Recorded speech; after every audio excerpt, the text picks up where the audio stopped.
Hello friends, આજે હું લઈને આવી છું રવાના અપમ.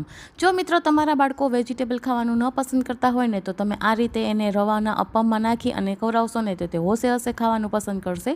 તો ચાલો આપણે બનાવવાનું જોઈ લઈએ રવાના અપમ.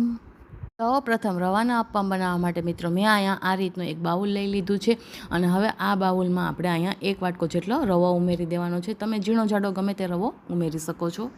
તમે ઘરમાં રહેલો ગમે તે વાટકો સેટ કરી શકો છો. હવે જે વાટકાથી મેં રવો લીધો હતો ને તે જ વાટકાથી હું અહીંયા ખાટી છાશ લીધી છે અને થોડી થોડી ઉમેરી દઉં છું રવામાં અને એને સારી રીતે મિક્સ કરી અને બેટર તૈયાર કરી દઉં છું. મિત્રો તમારી પાસે ખાટી છાશ ન હોય ને તો તમે દહીંનો ઉપયોગ પણ કરી શકો છો. તો હવે અહીંયા તમે જોઈ શકો છો કે આ રીતનું આપણું રવાનું બેટર તૈયાર થઈ જવું જોઈએ, ન વધારે જાડું કે ન વધારે પતલું. હવે આને આપણે ઢાંકણ ઢાંકી અને 15 મિનિટ સુધી સેટ કરવા માટે રાખી દેવાનું છે. હવે ત્યારબાદ મેં અહીંયા વેજીટેબલમાં 1 વાટકો જેટલા લીલા વટોણા અને ગાજરના ટુકડા લીધા છે. તેને મેં પહેલેથી જ બાફી લીધા હતા. અને હવે ત્યાર પછી આપણે વેજીટેબલને આ રીતે મેસરથી અથવા તો ગમે તે ચમચાના મદદથી આ રીતે આપણે એને દબાવી દેવાના છે, જેથી કરીને આપણે એનો આ રીતનો માવો તૈયાર થઈ જાય. તો તમે અહીંયા જોઈ શકો છો કે મેં આ રીતનો માવો તૈયાર કરી લીધો છે. અને હવે આ બાજુ 15 મિનિટ થઈ ગઈ છે. આપણે ઢાંકણ ખોલી અને જોઈ લઈએ તો રવો આપણો સારી રીતે ફૂલી ગયો છે અને બેટર પણ આપણું થોડુંક થીક થઈ ગયું છે. જુઓ, હું તમને અહીંયા બતાવી રહી છું. હવે આપણે જે વેજીટેબલનો માવો તૈયાર કર્યો હતો ને તે આ બેટરમાં આપણે ઉમેરી દેવાનો છે. ત્યાર પછી સ્વાદ પ્રમાણે નમક ઉમેરી દેવાનું છે. અને હવે ત્યાર પછી અહીંયા 1 ચમચી જેટલું ધાણા જીરું પાવડર ઉમેરી દેવાનું છે.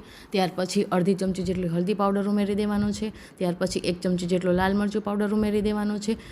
અને હવે આ બધા મસાલાને બેટરમાં સારી રીતે મિક્સ કરી દેવાનું છે. તો તમે અહીંયા જોઈ શકો છો કે આ રીતનું આપણું બેટર તૈયાર થઈ ગયું છે.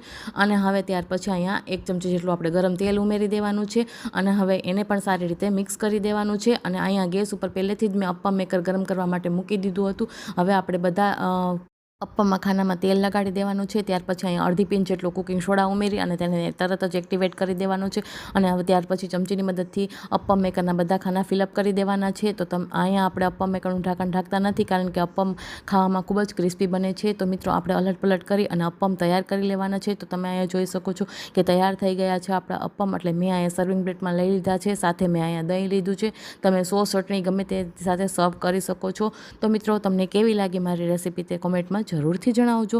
અને જો વિડીયો પસંદ આવ્યો હોય તો ચેનલને સબસ્ક્રાઈબ કરી અને બેલ આઇકન દબાવવાનું ભૂલતા નહીં.